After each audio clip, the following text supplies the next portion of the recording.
Hello and welcome back to RailRoads Online. So today we are here going to be getting our first run down to the sawmill. So we have gotten the track laid in there. Most of it came out pretty decent. A little bit of it we just kind of slapped in quick. So probably we'll be changing a little bit of it. And then we do have temporary stuff in here, obviously. So we have been running a little bit of wood from the logging camp down to the depot here, so you can see we're up to $2,900. Still, they haven't gotten quite enough for our level 2 locomotive, tier 2 locomotive, which we will be after this load we should be really close to tier 2. I think in fact this one, dropping this one off, should get us to tier 2, and then we just kind of have to pick our loco and decide how much money we're going to spend there and see how that goes. But we might as well get on this. Probably got to chuck a little bit of wood in here and stand it around. This with the first one. Do you have to actually make sure that it highlights the firebox nowadays, or you will just throw stuff on the ground? Alright, brake is off. Probably have no pressure. A little bit of pressure.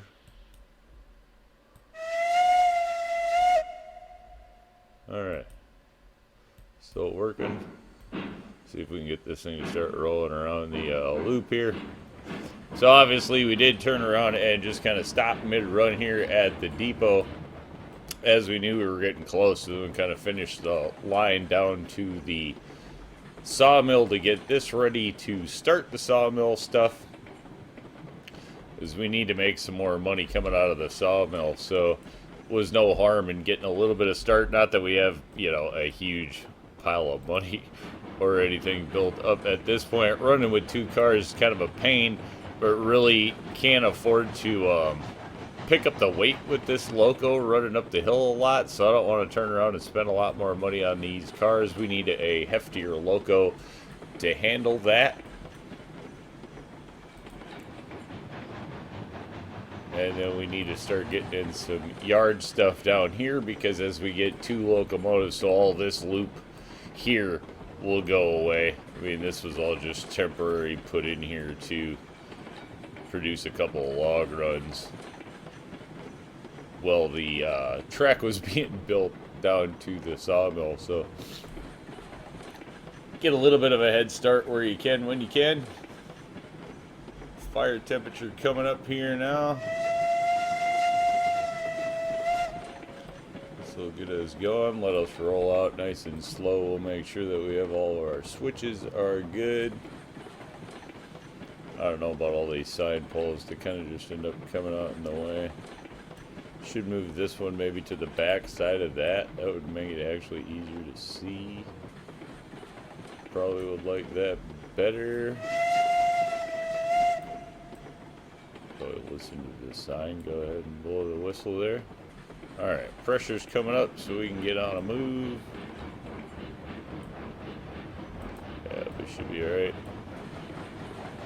To get going, we don't have to pull anything hard here. This is going to be obviously mainly cruising downhill to the sawmill. Be nice to get the next locomotive into play. And then, like I said, we'll have to put some yard here, because the plan is really just to bring logs down to the depot and then have another train running them to the sawmill. Or probably something like that. I don't know. Maybe it makes more sense just to leave it hitched. This came off great on this side, sloped out a little bit on that side. Gives us a nice little view. Morning sun is always great to go running the locos in, or at least one of my favorite times. Alright, let's see if we can get a little more speed out of this thing now.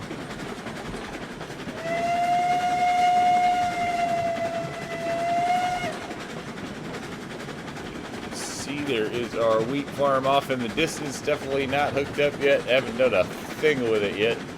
Not too sure how we're going to go about doing that one.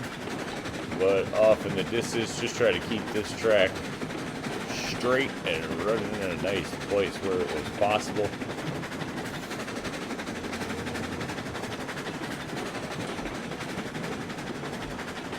Coming up here, we're going to get into the section that was just dropped in super fast from overhead after we get across this bridge.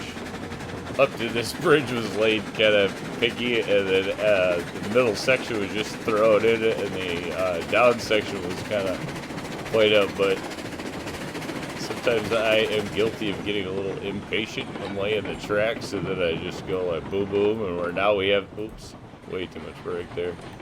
Where we have the ability to fly overhead and just go, but there we get a nice look at the lay of the land was kind of the idea running this along here. Alright, let's just up the power so it gets moving. I'll drive that down. Everything after the bridge right here is just the part that kind of got slapped in. So I'm not necessarily happy with the high hump of groundwork in here. Although there are some cases where that was definitely a thing on the railroad. And I don't know. I'm not exactly sure how I feel about that one. Not a very long section. Definitely could replace it with some bridge work or something. And then we get down nice and flat again. So not really sure what to do with that section. Might just turn it over to one of the more creative guys or something. I don't know. Oh, those brakes just hit so hard nowadays. That's the one time I'm not either. Like, I've gotten used to them in and around the docks, just not on the, you know. Used to be you wanted to take a little speed off when the train's flying like that. You had to add quite a bit of brake, because just a little bit of brake wasn't going to do a thing. And now you kind of got to play in that little bit of brake area for now. And then here again, we get back down to where it was laid a little more picky. So this stuff is laid a little bit lower. That section there, I do have to admit, was just kind of a get her done section. Hopefully we got all the trees here. See down here, we're not getting a lot of brake. And if we go a lot more, we're going to get a lot of brake. So zooming in there, pretty happy with the way that this actually came into the camp. So this stuff's definitely staying. I guess that one raised section, maybe we'll just change it out with some bridge work or something. Oh, we owe a whistle.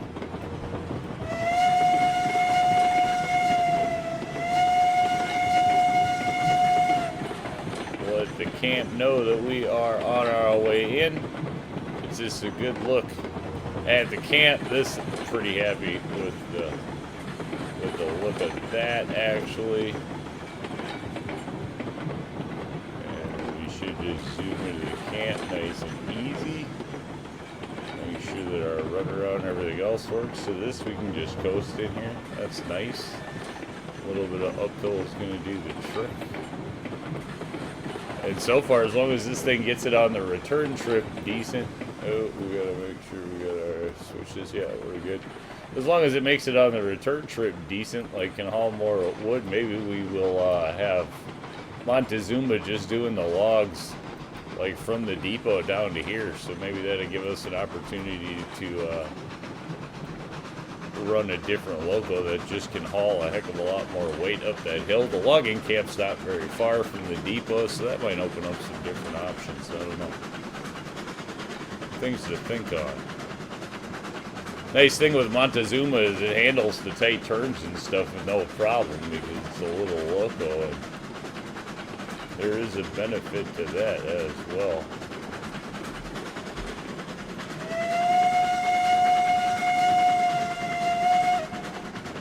Obviously, it's going to handle the run around the island no problem. Some of the bigger locos, I don't know how much you can say that for.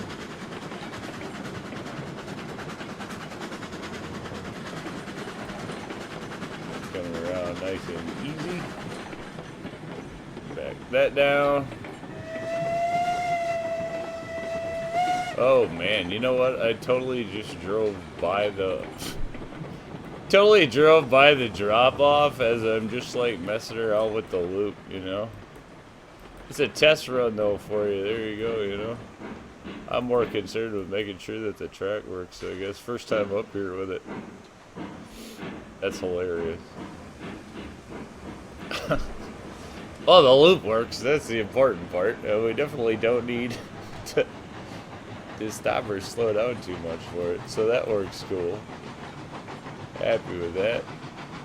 This locomotive seems so much slower though after running the big ones. I mean, you get used to the locos that are flying at 29, 28, 29, whatever, 30 miles an hour all the time. That getting back into one of these is just feels super slow, but super safe. So there's that too.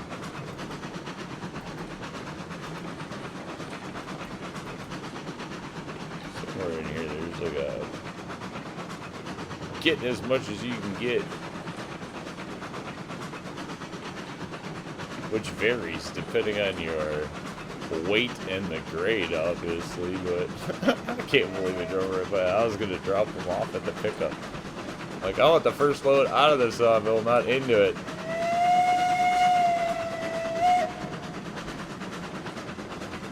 Normally, I do not run loads to the depot, so that's been a different thing. But Aurora Falls gets you to want to get a head start on money and locos, because you definitely want bigger locos for this map. Alright, now let's slam on the brakes and get this thing to stop. There we go. We're good. A little bit of a long turn detour there, but whatever.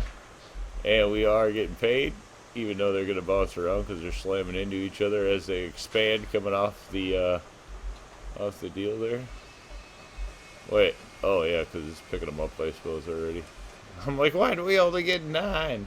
Alright, so there's 10, which does put us to Tier 2, 3,000 even. I do think we're probably going to need a little more for the loco of our choice. I mean, that would give us enough money to go ahead and pick up a Eureka and some more cars, which Eureka would definitely handle this run. I mean, if Montezuma's doing it, Eureka would have it for sure in the bag, but I'm not exactly sure what we're going to go with, let alone we're going to need some cars. So there's that to work in there too, that we're going to need at least probably, you know, 1,000 in rolling stock or something like that. But at least the railroad is now getting going. We will have 2 locomotives, and we will be running this thing with multiple trains, multiple players, and just kind of co-oping and moving it along. So that's going to be the plan. But I think with that one, we are going to call it a win. Say thanks for tuning in. Remember, if you get a chance, like, share, subscribe. Subscriptions are free, but they sure do help the channel. Y'all have a great day.